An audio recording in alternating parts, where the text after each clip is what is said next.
Welcome back to The Sauce. Before the break, we asked you, what is your favorite Evanescence video? And 53% of you said, My Immortal. And speaking of Evanescence, Steven is sitting with Amy right now. Oh, Steven. Oh, yes, Jared. Now, you just announced My Immortal, and Amy went, what? No.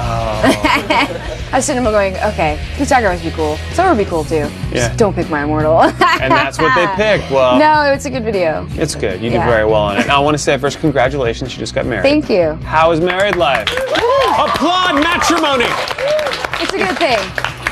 It's great. It's really good. Josh has been able to come out with me a lot of the time. Oh, that's great. We've been out of the country a whole bunch, so we got to go to Europe for the first time, went to Japan and played in the arcades, and oh, yes. It was very cool. So, yeah, we're having a good time. You have been touring like crazy. That's very cool you got to come out. Yes. When, are you going to get a break anytime soon? Yeah, well, this is sort of a break. We're going back on tour pretty soon, but we've been off for like 3 weeks. Oh, That's a big break. That's huge for bands. That's gigantic. Yeah. So, but yeah, after this last headlining tour, then we're off indefinitely, just working on new stuff and no more touring for the Open Door. Nothing. Now, as you're touring, do you work on new songs? Do you write a little on tour? It's kind of hard because I usually write at the piano and also like by myself, and those are two things that are pretty hard to have on the bus.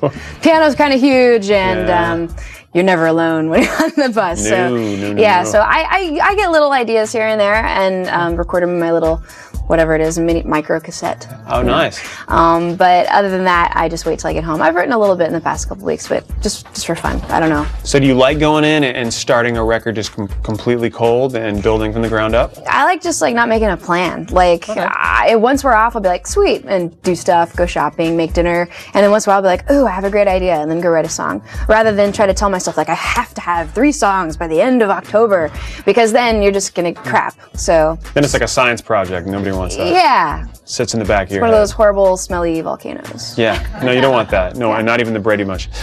Now, whenever you write new songs and you're working on a new record, do you do any like one-off performances and try and like sneak new songs in for fans?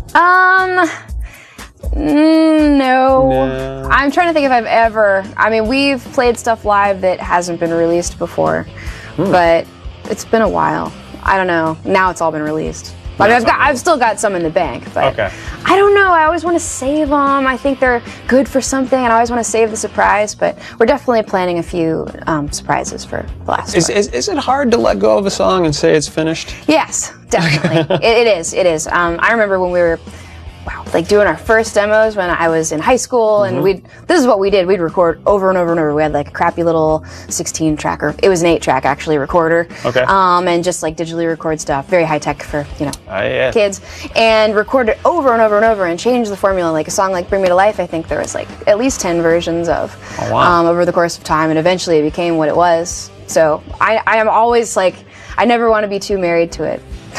But being married now is a wonderful thing. Yes. Bring it all back around. Now, the video for Good Enough, is it true people actually caught on fire? Yeah, that is actually true. Was that intentional? I went running out of the building screaming. It was really, really fun, though. Fire? It was definitely entertaining. I watched that clip back. I think you could find it on YouTube.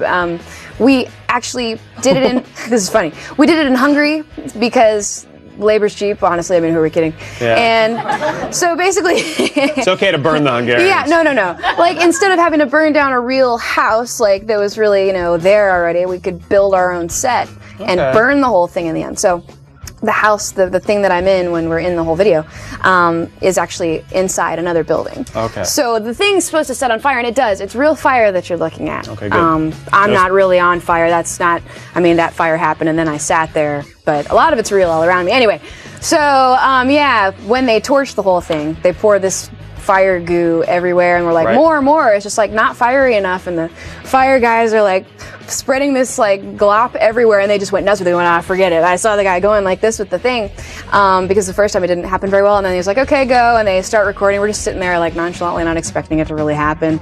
Everyone had already gone home, and I'd stayed, and they light it, and silly thing, the fire guys that are lighting it were in the back of the room instead of the front, with the easiest exit point. Professionals. Yeah. So you see the guy in the back, like about to light it, and then it goes, like the whole like floor just goes like instant. It's crazy how fast, and it just goes boom, and it was so loud, and the whole entire thing torched. And you see the guys jumping out of frame, and the guy's leg was on fire. But I mean, it was instantly put out. He was fine. And all for the sake of art. I screamed, ran out of the building. Everyone was laughing at me. The director's like, "What? Come on!" It's just fake fire. No, it was real. All right. So when you torch the piano in our studio today, just let the audience know so we can step back a bit. Everybody stay in the back of the room. Stand back with Amy. Now, Amy's going to perform one more time later in the show. But right now, we're going to send it over to Holly and yet another group of fun guys. Thank you, Stephen. I'm here with Dustin Tepe.